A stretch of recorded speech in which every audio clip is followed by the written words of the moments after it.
Olá pessoal, bem-vindo ao For Off Script. No vídeo de hoje eu vou mostrar para vocês como utilizar um construtor para definir um objeto em JavaScript e como controlar o comportamento das instâncias desse objeto. No vídeo anterior eu mostrei como criar objetos literais de instância única e como controlar o comportamento individual de cada propriedade. Se você ainda não assistiu, eu sugiro que você assista antes desse, porque muitos dos conceitos eles também podem ser aplicados para objetos criados a partir de um construtor. Bom, chega de papo e vamos escrever um pouco de JavaScript. Definir um construtor em JavaScript é tão simples quanto criar uma função. Cada função tem o potencial de se tornar um construtor em JavaScript. Então eu vou declarar uma variável chamada produto. E por convenção, quando a gente está definindo um construtor, a gente usa a primeira letra maiúscula do nome do objeto e atribuir a ela uma função. E só fazendo isso a gente consegue criar uma instância desse objeto. Mas só um objeto sem nenhuma propriedade não tem muita função.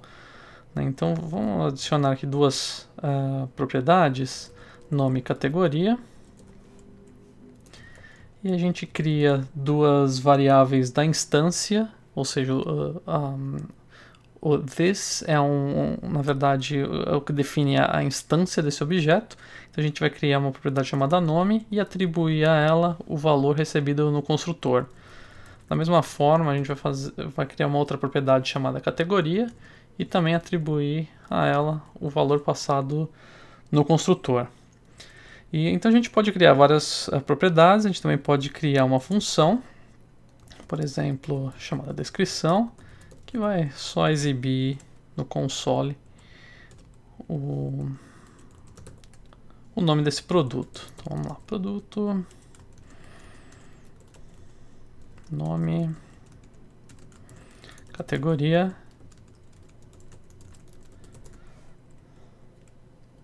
maravilha. E aí a gente tem que usar a palavra this para poder acessar a propriedade, tanto nome quanto categoria, dentro dessa instância. Então, para criar uma instância desse tipo, do tipo produto, a gente pode simplesmente declarar uma variável chamada computador, por exemplo, new produto, e aí a gente precisa passar dois valores. O primeiro é o nome, então, e aqui a segunda é a categoria, computadores. Computador descrição vai exibir para a gente aqui o nome do produto e a categoria. Maravilha. Se a gente declarar um outro produto, por exemplo, instrumento musical qualquer, new produto, guitarra, categoria instrumentos musicais, descrição, computador não, guitarra, descrição, a gente exibir, pode ver que tem duas instâncias diferentes e se a gente comparar esses dois objetos,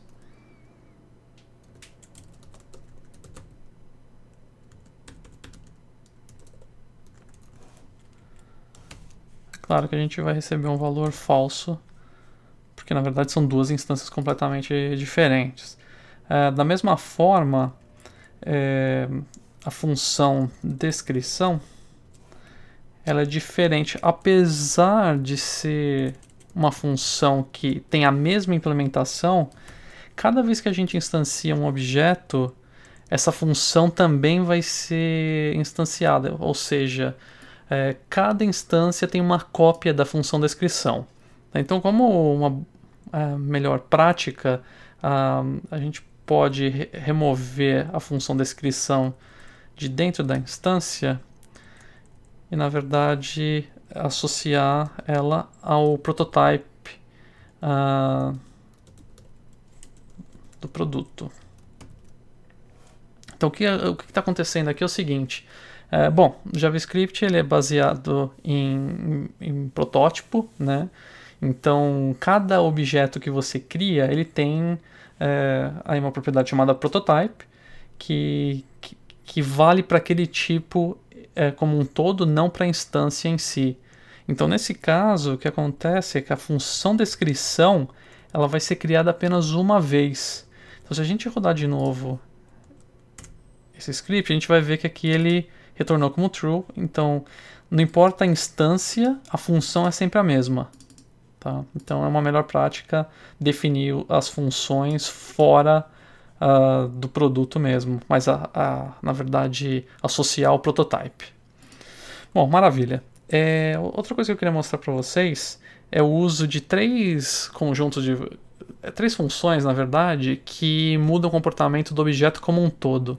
No vídeo anterior eu mostrei como fazer com que uma propriedade seja de modo leitura apenas, que ela não apareça em loops, for in e por aí vai.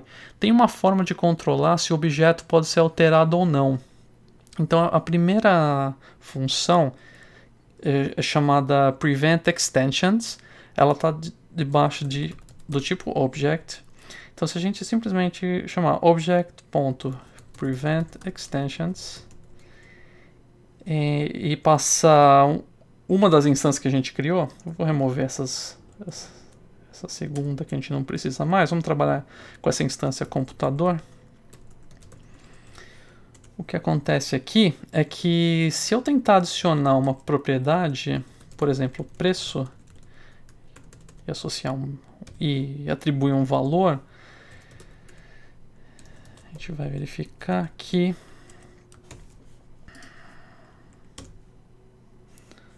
a propriedade não foi adicionada, continua só com as propriedades definidas no próprio objeto, nome e categoria. Tá, então, Prevent Extensions previne que o objeto seja estendido, ou seja, que propriedades sejam adicionadas. E se você quiser verificar se esse objeto pode ter propriedades adicionadas a ele, a gente pode usar uma função chamada isExtensible, que também está debaixo de Object. E aí você passa a instância e ele vai te retornar um booleano.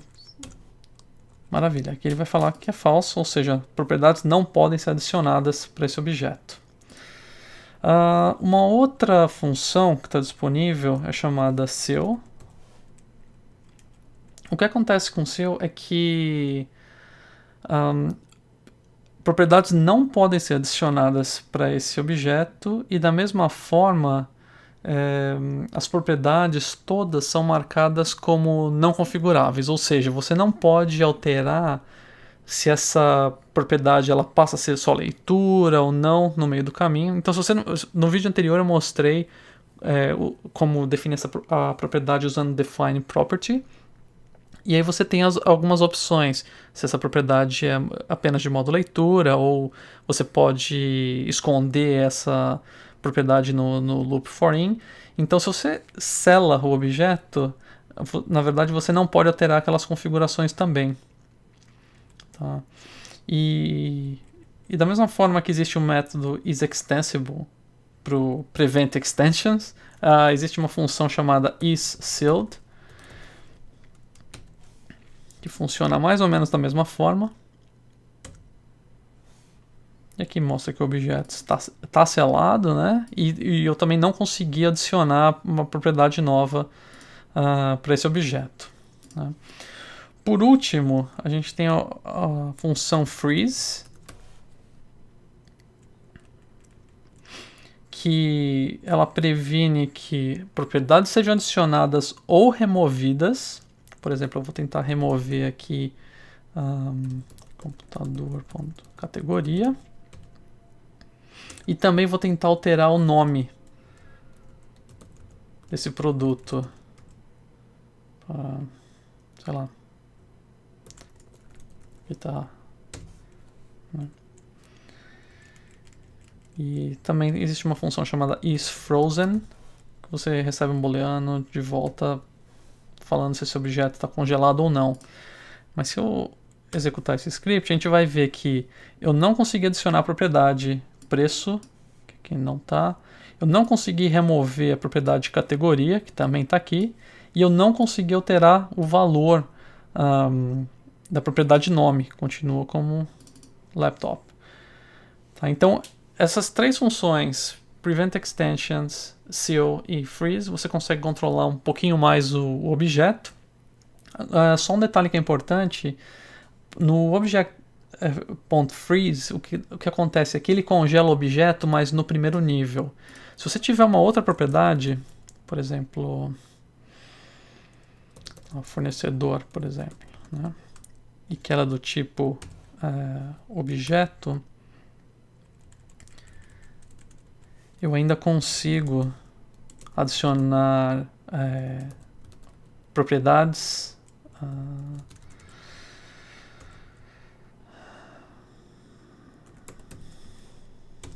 bom, então o que eu estou fazendo? Eu estou adicionando a propriedade nome para o objeto fornecedor. Mas se eu rodar de novo esse script, a gente vai ver que a gente consegue aqui adicionar essa propriedade. Então, quando você congela o objeto, você está congelando no primeiro nível.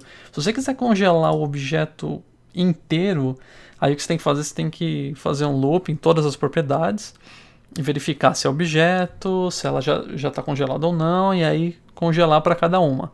E aí de forma recursiva até atingir o final do objeto. Tá? Então, esse é só um detalhezinho que precisa ficar de olho. Bom pessoal, era isso que eu tinha para mostrar para vocês hoje, e fique de olho nos próximos vídeos, não se esqueça de se inscrever no canal e também fique à vontade para mandar suas sugestões, perguntas e comentários, beleza? Até mais!